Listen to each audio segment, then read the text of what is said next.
Magandang gabi po. Isang mabilis na vlog lang po, no? Nag-dinner po kami ng family ko today sa Rax. I'm pretty sure familiar po kayo rito, no? So nag-specialize po sila sa ribs and chicken. Yung beef po is out of stock. Ang kinain ko po is yung ribs and then umorder din po ako ng salad. Yung salad po nila is lettuce and bacon lang po yung nakalagay. And then yung dressing po, sinigurado naman po sa akin na wala daw pong sugar yon. Mayonnaise, meron po siyang anchovies. So medyo okay naman po yung lasa niya. Masarap naman po siya. I think ang maganda lang po doon is yung ribs po nila at saka yung steak po, hindi po siya marinated sa matamis na sauce.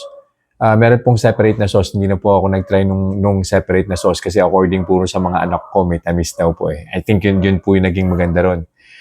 Kasi yung blood sugar ko po, hindi po siya gumalaw eh. Before I started eating, 97 po yung baseline ko. First hour, 92. And then second hour, 94. As in, hindi po siya umangat ng 100.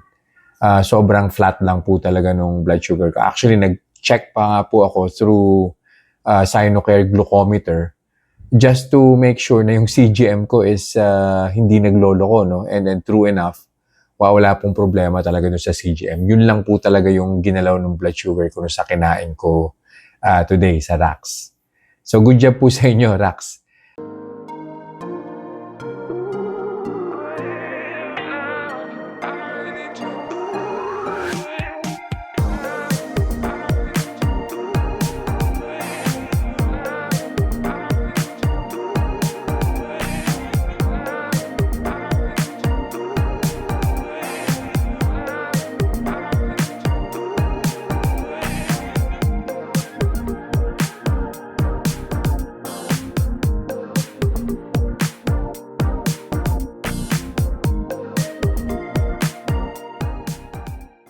Ang recommendation ko po, no, kung ano po yung nakita, kung ano po yung makikita ninyo rin sa video na kinain ko, well, definitely, diabetic friendly po siya. Wala pong problema.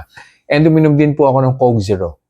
So, isang glass din po ng Coke Zero yung ininom ko. So, yun lang po for this review. I'll see you guys in the next vlog. Bye-bye.